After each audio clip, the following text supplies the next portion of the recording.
48వ సర్గము. ఇంద్రజిత్తు హనుమంతుల యుద్ధము. బ్రహ్మాస్త్రము చేత బంధింపబడి హనుమంతుడు రావణుని సభలో ప్రవేశించుట. హనుమంతుని చేతిలో అక్షకుమారుడు నిహతుడు కాగా మహావీరుడైన రాక్షస రాజగు రావణుడు లోపల ఆందోళనపడుచున్నను మనస్సును కుదుటబరుచుకుని ధైర్యము వహించి కుపితుడై దేవేంద్రునితో సమానమైన పరాక్రమముగల ఇంద్రజిత్తును యుద్ధమునకాదేశించుచూ ఇట్లు పలికెను. ఓ కుమారా! నీవు అస్త్రవేత్తలలో శస్త్రములను ప్రయోగించువారిలో శ్రేష్ఠుడవు. సురాసురులు సైతము నీ పరాక్రమమునకు గడగడలాడుదురు. బ్రహ్మదేవుని గూర్చి తపమోనరించి బ్రహ్మాస్త్రము మొదలగు పెక్కు అస్త్రములను సంపాదించినవాడవు. నీ యుద్ధ కౌశలమును ఇంద్రాది దేవతలుగూడా చవిచూచిరి. అసురులుగాని ఇంద్రాది దేవతలుగాని మరుద్గణములుగాని యుద్ధరంగమున నీ అస్త్రబలము ముందు నిలువ జాలకపోయిరి. ముల్లోకములలోను కదనరంగమున నీచే పరాజితుడు కానివాడు ఎవడును లేడు. నీ భుజబల పరాక్రమములే సర్వదా నీకు భద్రకవచములు, నీతప ప్రభావమే నీకు సర్వరక్షకము. దేశకాలములనుసరించి కర్తవ్యములను నిర్వహించుటలో నీవు నిరుపమాన ప్రజ్ఞాశాలివి. సమయస్ఫూర్తిగల వాడవు. వివిధ యుద్ధరీతులలో కుశలుడవైన నీకు అసాధ్యమైన కార్యము ఏదియును లేదు. వివేకముతో ఆలోచించి చేయదగిన కార్యములలో నీకు తెలియనిది లేదు. నీ అస్త్రబలములను శారీరక శక్తిని ఎరుగనివాడు ముల్లోకములయందు ఎవడునూ లేనేలేడు. తపోబలమునందును యుద్ధమున పరాక్రమించుటలోనూ అస్త్రబల విజృంభణమునందును అన్ని విధముల నీవు నాతో సమానుడవు. యుద్ధ సంఘర్షణ ఎదురైనప్పుడు నీవు నిలబడిన పక్షమునకు జయము తథ్యము, నా మనస్సునకు ఆందోళన ఏమాత్రమూ కలుగదు. 80,000 మంది కింకరులను జంబుమాలియు వీరులైన అమాత్యపుత్రులు 7గురును సేనానాయకులైదుగురును రణరంగమున మడిసిరి. అసంఖ్యాకముగానున్న అశ్వములు, గజములు, రథములు, పదాతిబలములు కదనరంగమున ప్రాణములను కోల్పోయెను. నీ అనుంగుతమ్ముడైన అక్షకుమారుడు గూడ నిహతుడయ్యెను. అయితే ఓ అరిమర్ధనా! నాకు నీపై ఉన్నంత గట్టి నమ్మకమో వారిపై లేదు. ఆ వానరుని ప్రశస్తమైన బుద్ధి కౌశలమును, శారీరిక బలమును, ప్రభావమును, పరాక్రమమును దృష్టిలోనుంచుకుని నీ బలపరాక్రములను గూడా చూచుకుని నీ శక్తియుక్తులకు తగినట్లుగా విజృంభింపుము. అస్త్రవిధులలో శ్రేష్ఠుడా! నీ నిరుపమాన బలపరాక్రమములను చూచిన వెంటనే శత్రువులు లొంగిపోవుదురు. అట్టి నీవు ఆ వానరుని సమీపించినప్పుడు నీ బలమును శత్రుబలమును సమీక్షించుకుని మన సేనలు నశింపకుండునట్లుగా ప్రయత్నము చేయుము. ఓ వీరుడా! ఒకే ప్రయత్నమున ఒక్క దెబ్బతో పెక్కుమందిని హతమార్చగల ఆ వానరుని నుండి సేనలు మనలను రక్షింపజాలవు. కనుక నీవు సేనలతో వెళ్లకుము. తీక్ష్ణమైన వజ్రాయుధముగూడా ఆయన కడ కుంఠితమగును. కనుక ఆయన మీదికి వజ్రాయుధముతో గూడా వెళ్లవద్దు. అది ఆయనకడ పనిచేయదు. ఈ వానరుని వేగము వాయువునకును లేదు. ఈతని బలము ముందు వాయుబలము సైతము దిగదుడుపే. అతడు అగ్నితుల్యుడు, అందరినీ కాల్చివేయగలడు. ముష్ట్యాది సాధనములతో అతనిని చంపుట అసాధ్యము కనుక అట్టి ప్రయత్నము చేయకుము. నేను ఇంతకుముందు చెప్పిన రీతిగా బాగుగా ఆలోచింపుము. నీ కార్యసాఫల్యమునకై నీవు శత్రువును జయించుటకై ఏకాగ్రచిత్తుడవై ధనుర్విద్యకు, ధనుస్సునకు సంబంధించిన బ్రహ్మాస్త్రాది బలమును జ్ఞప్తికి తెచ్చుకునుచు వెళ్ళుము. తిరుగులేని విధముగా యుద్ధ కార్యమునకు దిగుము. పితామహుడిచ్చిన ఆ బ్రహ్మాస్త్రమునే స్మరించుచు వెళ్ళుము. దానికి తప్ప మరి దేనికిని అతడు లొంగడు.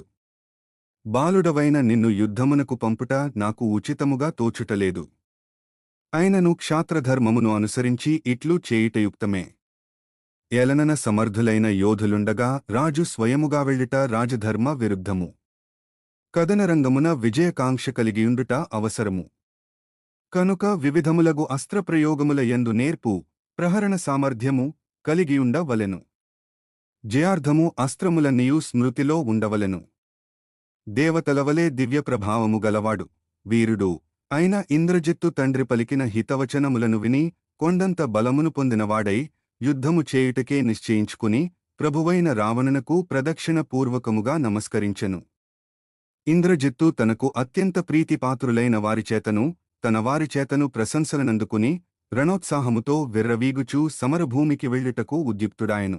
వైభవోపేతుడు, పద్మదళముల వంటి నేత్రములు గలవాడు, రాక్షసప్రభువైన రావణుని కుమారుడు, మహా తేజస్శాలియు అగు ఇంద్రజిత్తు పర్వదినములలో సముద్రునివలె ఉప్పొంగుచూ సంగ్రామమునకు బయలుదేరెను.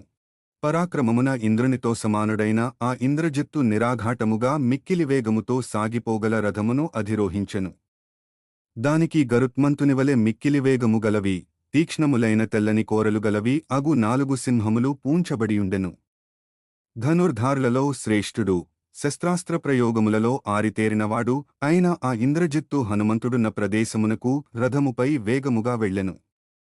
వానరవీరుడైన హనుమంతుడు ఇంద్రజిత్తు యొక్క రథచక్రముల సవడులను, ధనుష్టంకారమును విని, తన కుదీటైన వీరునితో యుద్ధము చేయువకాశము లభించినదని మిక్కిలి ఆనందభరితుడాయెను.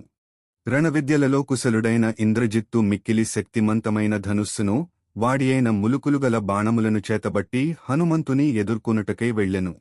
పిమ్మట ఆ ఇంద్రజిత్తు రణోత్సాహభరితుడై బాణముల నెక్కుపెట్టి ముందునకు సాగుచుండగా పైకెగసిన ధూళులతో దిశలన్నీయు నిండిపోయెను. క్రూరమృగములు బహువిధములుగా అరవసాగెను. అంతటా అక్కడికి చేరిన నాగులు, యక్షులు, మహర్షులు, జ్యోతిశ్చక్రమున సంచరించు సిద్ధులు ఆకాశమునందంతటను వ్యాపించి హర్షోల్లాసములను ప్రకటించిరి. కాకులు, గ్రద్దలు మొదలగు పక్షులు తమ కాహారము లభించునను సంతోషముతో బిగ్గరగా అరచినవి. రథముపై అతివేగముగా తన వైపునకు వచ్చుచున్న ఇంద్రజిత్తునుగాంచి హనుమంతుడు సింహనాదమునర్చుచు శత్రువునకు దడపుట్టునట్లు అతి శీఘ్రముగా తన శరీరమును పెంచెను. ఇంద్రజిత్తు దివ్యమైన రథముపై నెలకడగానున్నవాడై చిత్రమైన వెంటినిచే బూని పిడుగుపాటు ధ్వనితో భయంకరముగా ధనుష్టంకారమును గావించెను. మిక్కిలి తీవ్రముగా విజృంభించిన వారును, గొప్ప బలశాలురును, రణభయములేని వారును అయిన హనుమంతుడు, ఇంద్రజిత్తు ఇరువురును బద్ధశత్రువులైన దేవేంద్ర, రాక్షసేంద్రులవలె పరస్పరము యుద్ధమునకు తలపడిరి. సాటిలేని వీరుడు, అత్యున్నతముగా తన శరీరమును పెంచినవాడు ఆగు హనుమంతుడు, వీరుడును, మహారథుడును, ధనుర్ధారియు, యుద్ధమున వాసికెక్కినవాడును అయిన ఇంద్రజిత్తు యొక్క బాణముల ధాటిని వమ్మొనర్చి వాయు, ఆకాశ మార్గమున సంచరింపసాగెను. శత్రువీరులను హతమార్చుటలో ఘటికుడైన ఇంద్రజిత్తు పొడవైన వాడి ములుకులుగలవియు, మంచి రెక్కలు గలవియు, చిత్రముగానున్న బంగారు పిడులు గలవియు, బాగుగా వంగినవియు, వజ్రాయుధమువలె బలమైనవియు అగు బాణములను హనుమంతునిపై వేసెను. అంతటా ఆమారుతి ఇంద్రజిత్తు యొక్క రథచక్రధ్వనులను, మృదంగ, భేరి, పటహాదివాద్యముల స్వనములను ఎక్కుపెట్టబడుచున్న వింటిధ్వనిని విని మరల గగనమునకు ఎగిరెను. గురిచూచి కొట్టుటలో సమర్థుడైన ఇంద్రజిత్తు యొక్క లక్ష్యమును వమ్మొనర్చుచు ఆ వానరోత్తముడు బాణములకు చిక్కకుండా వాటి మధ్య తిరుగసాగెను. వాయుసుతుడైన హనుమంతుడు ఆ ఇంద్రజిత్తు యొక్క బాణములకు ఎదురుగా నిలబడుచుండెడివాడు. ఇంద్రజిత్తు గురిచూచి బాణములను ప్రయోగించునంతలో అతడు వెంటనే చేతులు చాచి దాగుడు మూతలాడు వానివలే రివ్వున మరలపైకి ఎగిరేడివాడు. మిక్కిలి వేగముగా యుద్ధమొనర్చుటలో సమర్థులైన వారిద్దరును సకల ప్రాణులకు ఆశ్చర్యము గొల్పునట్లుగా మహాయుద్ధమొనర్చుచుండిరి. హనుమంతుని ఎట్లు జయింపవలెనో ఇంద్రజిత్తునకు తెలియకుండెను. ఇంద్రజిత్తును పడగొట్టుపాయమో హనుమంతునకు తోచకుండెను. దేవతలతో సమానమైన పరాక్రమముగల వారిద్దరును పోరు సల్పుచూ ఒకరిని మరియొకరు జయించుటకు అసాధ్యులుగానుండిరి. బాణములను సంధించి ప్రయోగించుటలో ఏకాగ్రచిత్తుడైన ప్రతిభాశాలియగు ఆ ఇంద్రజిత్తు తన గురి వమ్మైపోవుచుండుట వలనను అమోఘములైన శరములుగూడ గురితప్పి పడిపోవుచుండుటచేతను తీవ్ర విచారమునకు లోనయ్యెను. ఆ ఇంద్రజిత్తు హనుమంతుని చంపుట అసాధ్యమని తలంచెను. అది సరే, కనీసము ఆ వానర ప్రముఖుని బంధించుటకై అతనిని నిశ్చేష్టునిగా చేయుటకు ఉపాయమేమి అని అతడు బాగుగా ఆలోచింపసాగెను. పిమ్మట అస్త్రవిధులలో ప్రముఖుడు, వీరుడు, మహా తేజస్శాలియు అయిన ఆ ఇంద్రజిత్తు ఆ వానరోత్తమునిపై బ్రహ్మాస్త్రమును సంధించెను. ఈ మహావానరుని చంపుట అసాధ్యము అని తలచి అస్త్రరహస్యములను ఎరింగిన భుజబలశాలియగు ఇంద్రజిత్తు ఆ మారుతిని బ్రహ్మాస్త్రముచే బంధించెను. ఇంద్రజిత్తు ప్రయోగించిన బ్రహ్మాస్త్రమునకు కట్టుబడినవాడై ఆ కపివరుడు నిశ్చేష్టుడై భూమిపై పడిపోయెను. ఆ హనుమంతుడు తాను బ్రహ్మాస్త్రముచే బంధింపబడినట్లు తెలిసికొనెను. కాని బ్రహ్మదేవుని ప్రభావమున ఆ అస్త్రశక్తి క్షణకాలములో తొలగిపోయెను. అది ఆయనను ఏమాత్రమూ బాధింపలేదు. అప్పుడు అతడు తనను బ్రహ్మదేవుడు అనుగ్రహించెనని తలంచెను. అది స్వయంభువ, బ్రహ్మ మంత్రములచే అభిమంత్రింపబడిన బ్రహ్మాస్త్రము అని ఎరింగి బ్రహ్మ తనకు ప్రసాదించిన వరమును గుర్తునకు తెచ్చుకొనెను. పితామహుని మహిమచే ప్రభావితమైన ఈ బ్రహ్మాస్త్రము నుండి తప్పించుకునగల శక్తి నాకు లేదు అని తలంచి ఇంద్రజిత్తు దానిని నాపై ప్రయోగించెను. సరే, ఈ బ్రహ్మాస్త్రమునకు నేను కట్టుబడియుండుటయే యుక్తము.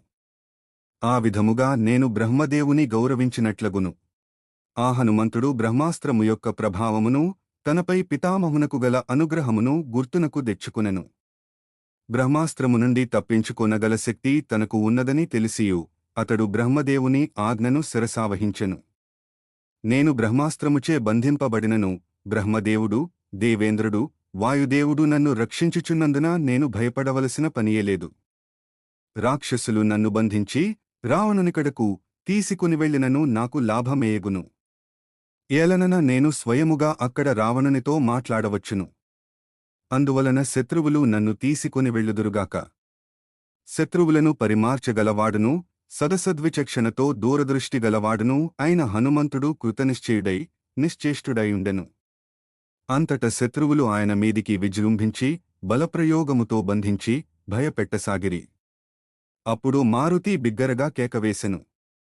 అనంతరము రాక్షసులు శత్రుసంహారకుడైన హనుమంతుడు నిశ్చేష్టుడైయుండుట చూచి గట్టిగా పేనిన జనుపనారత్రాళ్లతోడను వల్కముల చేతను ఆయనను బంధించిరి. ఒకవేళ రావణుడు నన్ను చూచుటకై కుతూహలపడుచు ఉన్నను ఉండవచ్చును అని నిశ్చయించుకుని హనుమంతుడు తనను శత్రువీరులు బంధించుటను నిందించుటనుగూడా ఇష్టముతో సహించెను. మహావీరుడైన హనుమంతుడు వల్కలములచే బంధింపబడిన వెంటనే బ్రహ్మాస్త్రము అతనిని తన బంధము నుండి విముక్తుని గావించెను. ఏలనన తనచే బంధింపబడిన వానిని ఇతర సాధనములచే మరల బంధించినచో బ్రహ్మాస్త్రము అతనిని తన బంధము నుండి విడిచిపెట్టును. వల్కలములుమున్నగువానిచే బంధింపబడిన ఆ వానరోత్తముని బ్రహ్మాస్త్రము తన బంధము నుండి విముక్తుని జేయుటను గమనించి వీరుడైన ఇంద్రజిత్తు ఇట్లు తలపోయసాగెను. ఇతర సాధనములచే బంధింపబడిన వానిని బ్రహ్మాస్త్రము తన బంధము నుండి విడిచిపెట్టును. అయ్యో, నా శక్తినంతయును ధారపోసి చేసిన ఈ ఘనకార్యము బూడిదలో పోసిన పన్నీరైనది గదా. బ్రహ్మాస్త్రమంత్రపద్ధతిని ఎరుగక రాక్షసులు తెలివిమాలిన వారై ఇట్లు చేసిరి. బ్రహ్మాస్త్రమును ప్రయోగించిన పిమ్మట మరియొకంస్త్రము ఏదియూ పనిచేయదు. బ్రహ్మాస్త్రమును మరల ప్రయోగింపవలను పడదు. అతడి బంధములను త్రెంచుకునినచో మనందరినీ ఇరుకున బెట్టవచ్చును. అయినచో మన కర్తవ్యమేమి? ఇప్పుడు అతడు చేయజాలనిది ఏమిటి? గొప్ప చిక్కే వచ్చిపడినది.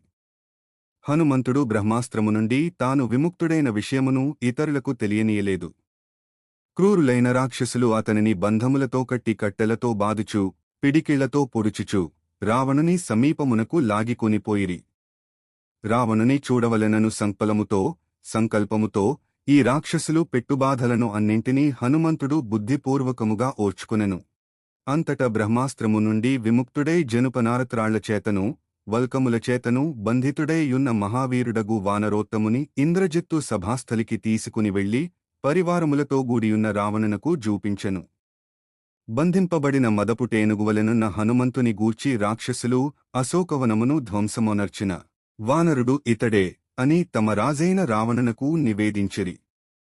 ఆ సభలోని రాక్షసవీరులు ఆ వానరుని జూచి, ఇతడు ఎవరు? ఎవరివాడు? ఎక్కడి నుండి వచ్చినాడు? ఇతడు వచ్చిన పని ఏమి? ఇతనికి ఆశ్రయమును ఇచ్చినదెవరు అని పరస్పరము చర్చించుకొనసాగిరి. అచట మిక్కిలి ఆగ్రహముతోనున మరికొందరు రాక్షసులు చంపుడు, కాల్చివేయుడు, భక్షింపుడు అని ఒకరితోనొకరు చెప్పికొనసాగిరి. మహాత్ముడైన హనుమంతుడు మార్గమును దాటి అమూల్యరత్నములతో అలంకృతమయున్న రావణుని భవనమును సభలో రావణుని పాదముల సమీపముననున్న అతని ముఖ్యసచివులను ఒక్కసారిగా పరికించుచు చూచెను. మహాతేజస్శాలి అయిన ఆ రావణుడు వికృతాకారులైన రాక్షసులచే ఇటునటు లాగబడుచున్న కపీశ్వరుని చూచెను. తేజోబల సంపన్నుడై సూర్యునివలె విరాజిల్లుచున్న రాక్షసరాజును ఆ కపి సత్తముడు శ్రేష్ఠుడు చూచెను. ఎర్రబారిన కనులతో రోషముతో గ్రుడ్లురుముచు రావణుడు కపివరుని పరికించి చూచి సభలో ఆసీనులయున్న కులశీలములు గలిగి అనుభవజ్ఞులైన ప్రముఖులగు మంత్రులను అతనిని గూర్చి తెలిసికొనుడు అని ఆజ్ఞాపించెను. ఆ మంత్రివరులు వచ్చిన పనిని గూర్చియు ఆకార్యహేతువు మొదలగు వానిని గూర్చియు క్రమముగా ఆ కపివరుని ప్రశ్నించిరి. అంతట మారుతి, నేను వానరప్రభువైన సుగ్రీవుడు పంపగా వచ్చిన దూతనని తెలిపెను. వాల్మీకి మహర్షి విరచితమై ఆదికావ్యమైన శ్రీమద్రామాయణమునందలి సుందరకాండమునందు ఇది 48వ సర్గము.